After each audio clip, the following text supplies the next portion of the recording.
your intellect or question your vision. Really? I'll try to explain my point. Channel का idea ये है कि भाई आपकी जो the people that you making the drama for, ये आपके इस पर्सपेक्टिव को या तो देख नहीं सकेंगे या देखेंगे तो रिजेक्ट कर देंगे. So what obviously they're in the channel. Their job is to bring content that brings business to the channel. So obviously they're going to try to direct the narrative or the drama towards what fits their JD. उनका ये नहीं है कि उनको किरण से कोई दुश्मनी है कि किरण का ड्रामा खराब करो. मैं आपकी बात समझ गया, लेकिन यही तो स्ट्रगल है हमारी कि हम वो विंडो नहीं खोलते ना. आज जब तक हम वो विंडो खोलेंगे नहीं, जब तक हम परवरिश बनाएंगे नहीं, तो हमें कैसे पता चलेगा कि परवरिश की ऑडियंस है. जैसे एक चीज मैं I also want to know कि कौन से एरियाज थे ड्रामे की स्टोरी में जो कि प्रॉब्लमेटिक थे चैनल के लिए या प्रोडक्शन के लिए. ये I will come to this. However आपका जो एक पॉइंट था, see once again I would respectfully want to disagree. Why? Because अगर चैनल में बिजनेस आ रहा है ना, चैनल में स्पॉन्सर्स आ रहा है, that finance is being distributed to the makers के वो कुछ बना सकें.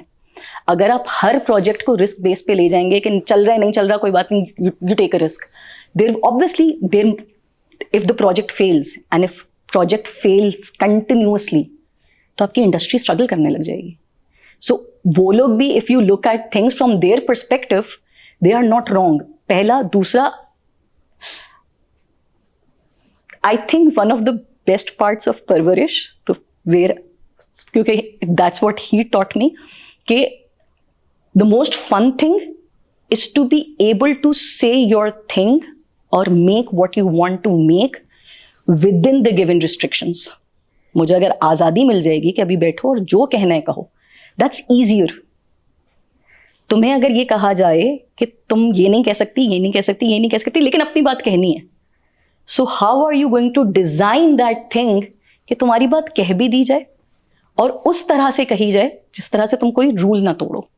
सो as an artist you may say it's a very interesting process कि you start to enjoy it. बच्चों के ट्रैक्स में कौन से ऐसी थीम्स थी जो आप लोगों को बहुत सोचना पड़ा, because you addressed self harm, you've addressed teen romance teen तो नहीं but young romance भी है.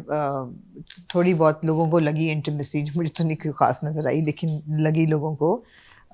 मेंटल हेल्थ इश्यूज भी हुए हैं, ड्रग अब्यूज भी एड्रेस हुआ है. तो इसमें कौन से थे जो कि मुश्किल थे? ये सब मुश्किल थे. सब मुश्किल थे. देखें,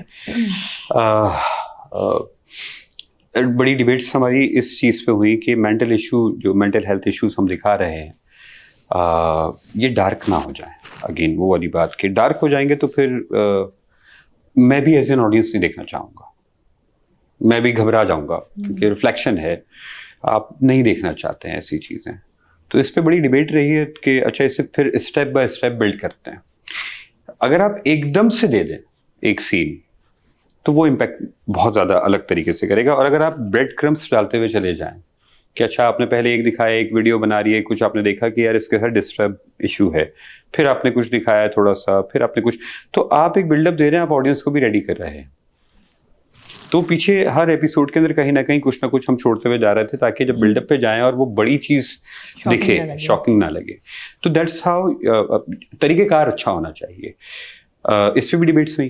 वली के घर छोड़ने पे बहुत डिबेट्स हुई कि यार बहुत बैकलैश आ सकता है. और बिल्कुल सही पॉइंट से, और मेरे हिसाब से ये डिबेट होनी चाहिए थी, बिल्कुल होनी चाहिए थी कि यार क्या करोगे कि वली घर छोड़ेगा, आप क्या दिखा रहे हैं, आप जनरेशन को ये दिखा रहे हैं कि ये घर छोड़ दें. ये बैकलैश आया था. अच्छा, एक तो हम भी बड़ी मजे की कौम है. टॉम क्रूज ऊपर से कूद जाए और उसको सब फॉलो कर लें तो हम कहते हैं नहीं कि कुछ नहीं होगा, और हम दिखा दें तो वो रेल्म फर्क है. वो तो रेल्म में हम उसमें चल रहे हैं जहाँ absurd एक्शन हो रहा है. लेकिन चूंकि मुझे आगे की कहानी का अंदाजा था, हमें ये था कि यार हमें पता है कि एग्जैक्टली हमें उसे कहाँ लेकर जाना है.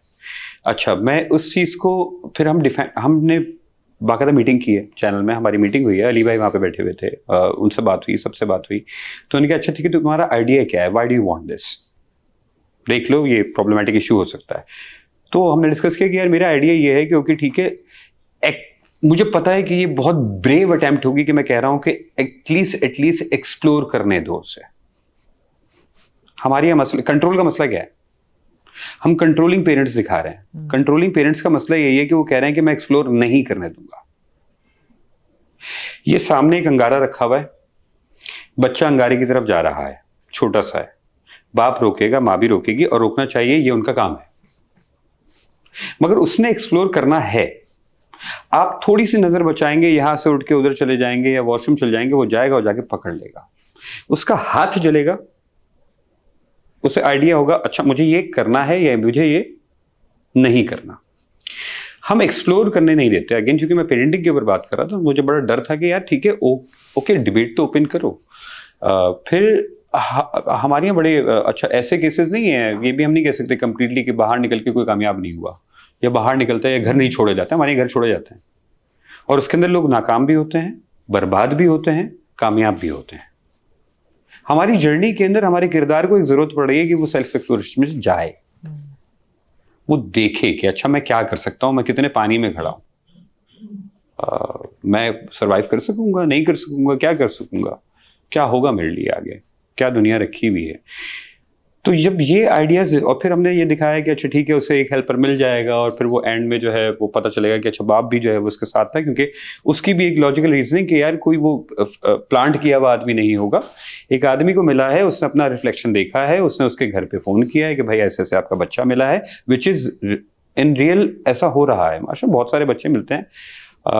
मुझे याद है मुझे एक बच्चा मिला था, तो हमने इसी तरीके से डील किया था कि उसके घर लेके गए कि भाई आपका बच्चा ऐसे ऐसे हमें मिला है और परेशान है, रोड पे रो रहा था, आप देख लीजिए। अच्छा वो हमारे मोहल्ले का ही था, तो हमें मालूम था कि भाई कौन किसका बच्चा है क्या है। तो जब ये पूरी डिबेट हुई और पूरी हमने आर्क को डिस्कस किया, तो उन्होंने दे अलाउड इट। कास्टिंग आप लोगों ने कैसे की है? आप समर और ऐना के साथ तो आप पहले भी काम कर चुके हैं और आप उनको जानते थे, बट ओवरऑल अगर देखा जाए तो आपने नुमान एजाज साहब बहुत बड़ा नाम है, उनको आपने कैसे कन्विंस कर लिया कि भाई ऑन पेपर तो उन्होंने शायद देख के बोला यार what is in it for me. Savera Nadeem Sahiba को आपने, बड़े बड़े नामों को भी आपने कास्ट किया, फिर आपके पास यंग एक्टर्स भी थे, कुछ को हमने पहली बार स्क्रीन पे देखा। ये प्रोसेस जरा समझाएं और बताएं। मैं थोड़ा सा सर लकी रहा हूँ। मायरी के अंदर नोमी भाई ने काम किया था मेरे साथ, और हमारी बड़ी अच्छी अंडरस्टैंडिंग एक क्रिएट हो गई थी, क्योंकि उनको मजा आता है जब उनके साथ सेट पे बैठ के कोई सीन के ऊपर डिस्कशन करता है। अच्छा। हाँ, और मुझे आदत है मैं बिना डिस्कशन के, जब तक मैं एक्टर से ये ना कह दूं कि यार अच्छा ठीक है ये लिखा हुआ है बकवास है, आप ये उठा के फेंक दें, मुझे बताएं क्या होना चाहिए, let's talk about the scene. पीछे वाले सीन के अंदर ये इमोशनल कंटिन्यूटी आपने छोड़ी है। तो इस तरीके की हमारी गुफ्तगू बहुत सारी नोमी भाई से बहुत सारी होती थी। तो उनको ये था कि मुझे तुम्हारे साथ काम करना है भाई, मुझे बहुत छोटा सा काम किया, हमें आगे काम करना है। तो एक दिन उनका मैसेज आया, मैं हसरत कर चुका था मायरी के बाद। उन्होंने कहा मैंने सुना है नया ड्रामा बनाने जा रहे हो, मैं नाराज हूँ, तुम मेरे साथ काम नहीं कर रहे। अच्छा, नुमान एजाज ने खुद बोला भाई? बड़ी बात है। तो मुझे बड़ा हुआ, मैंने कहा अच्छा मैं परवरिश कर रहा था, लेकिन परवरिश में उस वक्त कोई और जहन में हमारे चल रहा था, तो वहाँ कुछ बात बन नहीं पा रही थी। तो मैंने फहद भाई से डिस्कस किया, मैंने कहा फहद भाई वो ऐसे ऐसे ना वो नोमी भाई का मैसेज आया था, तो तुम पागल हो, तुम्हारा दिमाग खराब है, नुमान एजाज तुम्हें मैसेज करके कह रहा है कि तुम्हारे साथ ड्रामा करना है और तुम उसे पिच क्यों नहीं कर रहे हो?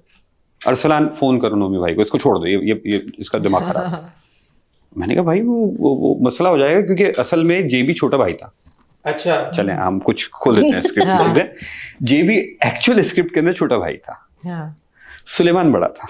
अच्छा, which is why Suleman was wiser and हाँ, तो वो थोड़ा सा जरा हमारा डिफरेंट उसका था। तो मैंने कहा यार वो नोमी भाई छोटे नहीं लगेंगे, क्योंकि मेरा दूसरा बंदा जो मैंने कास्ट किया हुआ है वो तो कोई मसला नहीं है, उसको छोटा कर दो, उसका बड़ा कर दो।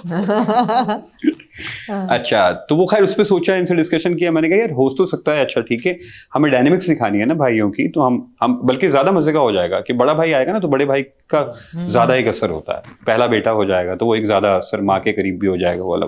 ये मैं यहाँ पे रोकूंगी, he is saying this to effortlessly right now, but इन्होंने बहुत रातें काली की हैं पूरे दो, बिकॉज पूरे 4 कैरेक्टर्स अब रीडिजाइन हो रहे थे, Nauman Ejaz, Saad and then their wives, because obviously अब वो बड़ी भाभी है, ये छोटी है, सो इन्होंने बड़ी रातें काली की हैं, मुझे भी बिठाया है, क्योंकि सीन्स फिर पूरे रीडिजाइन हुए, कैरेक्टर डायनामिक्स रीडिजाइन हुए, उनका relationship with each other redesign हुआ। अब इन्होंने just because you wanted to cast Numan Ijaz, यार नुमान भाई it's a treat to work with him, It's okay to Agreed to watch him agree. perform. Yeah. Wow. He's brilliant.